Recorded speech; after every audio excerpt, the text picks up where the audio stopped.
Bismillahirrahmanirrahim. Yesterday we had discussed that Surah Fatiha is a shifa, it is a treatment, it is a cure for every illness that a person may have. It is mentioned that there was a person that was in Sindh. Sindh is a province of Pakistan. So there was a person that was in Sindh. He was approximately over 40 years old. And this was many years ago. He was diagnosed with TB. At that time, TB was regarded as an incurable disease. And it was considered as a deadly disease. Any person that has TB, very soon this person is going to pass away. So his elder brother was a doctor. So the doctor, he tried to treat him, tried to assist him, but his condition just kept deteriorating further and further. So finally the brother, he got frustrated also. He also got tired that now his condition is not getting any better. So he told him, you rather go home.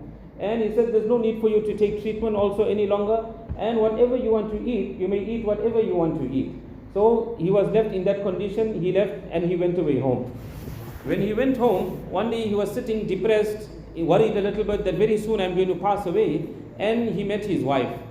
He was talking to his wife.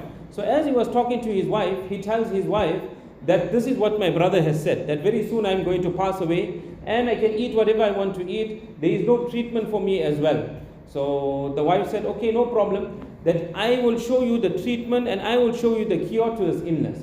But on one condition, that you promise me the day when you are cured, then on that day you will do as I tell you to do. So he said that the doctor said there is no cure to this treatment. What are you telling me? So she says, no, do you love me? So he said, yes, I love you. So he said, then listen to me. Just make me this promise that you will do what I tell you to do if you are cured from this particular illness. So he agreed. He said, no problem, I'll do whatever you tell me to do. At the end of the day, every person loves his life, he wants to live. So she brought a chair and she put the chair next to his bed. And then she brought a glass of water, she kept it there and she starts reading. So they were not Muslims, they were Hindus. So she starts reading something and she's blowing in the water, she's blowing on him.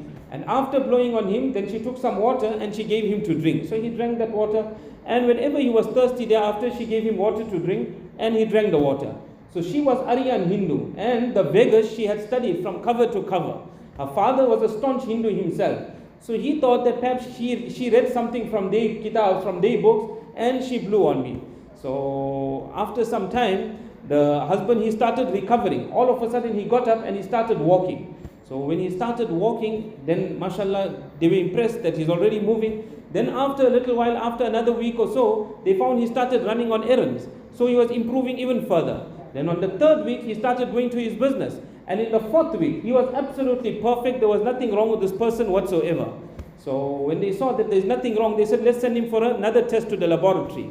So they sent him to the test. When they did the first test, everything was clear. So they were not 100% certain. So they said, let's do a second test. So they did a second test for confirmation. Perfect, 100% in order. No sickness, no illness whatsoever. So when they found that everything was in order, then he asked his wife. He says, tell me that what is the secret behind this whole thing? What did you do? So the wife said, remember the promise that you made, that you will do what I tell you to do. So are you prepared to do that? So he says, I'm prepared to do. Whatever you tell me to do, I'm prepared to do. I made the promise. So she whispered in his ears that recite kalima, la ilaha illallah, and become Muslim.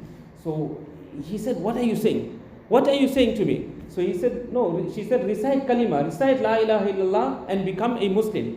So he said that I could never expect you to say these things to me. Have you accepted Islam? So she said, yes, I've accepted Islam. He said, if your father finds out, your father will slaughter you, your father will kill you, that you have accepted Islam. Tell me, when did you accept Islam and how did you accept Islam? So she said, don't worry about that, I will come to that. But you recite kalima and become a Muslim, because you have made this promise to me. So because he had made the promise, he recited kalima and he became a Muslim. Now when he became a Muslim, now she starts explaining to him that what actually transpired and what happened. She said that when I was in school, there was a young girl that was with me in school as well. We were both in the same class. So that girl was a Muslim girl and she lived in my neighborhood, not very far from my home. So because she was close, she was my best friend, I used to go to her home all the time. So it so happened, this girl's father was the imam in the masjid. And he used to obviously teach Quran Sharif, he used to teach various subjects of deen to the little children. And the mother, she used to teach Quran Sharif to the girls and various Islamic subjects to the girls. So this girl used to always be in conversation with the mother, who we will call now the Appa. So she was always in conversation with the Appa, and she used to debate with the Appa. So one day the Appa told her, she said, see, that have you studied the Vedas? So she said, I have studied it thoroughly. From cover to cover, I have studied this kitab. So the Appa said that, listen, why don't you study the translation of the Quran Sharif by me? After you study the translation of the Quran Sharif, you will be in a better position to debate with me than you are debating now. So she was ready. She said, no problem, let me study the translation of Quran Sharif. So every day she used to come to the Appa. Appa would say, now make wudu. She taught how to make wudu. She would make wudu and she would study the translation of the Quran Sharif. When she completed one para of translation of the Quran Sharif, after she completed one para, this young girl now, she tells the Appa, she says, I'm not satisfied because I'm only reading the translation of the Quran Sharif. I want to learn the Arabic also, and I want to know the translation as well. So the Appa said, no problem. She was speaking Urdu as it is, so it was easy for her now to learn the Arabic language. So she started teaching her the Arabic also, and she started teaching her the translation of the Quran Sharif. It was a miracle that in approximately 1 year, she had completed the translation of the Quran Sharif also, and she completed recitation, how to read Quran Sharif. She learned fluently how to read in 1 year.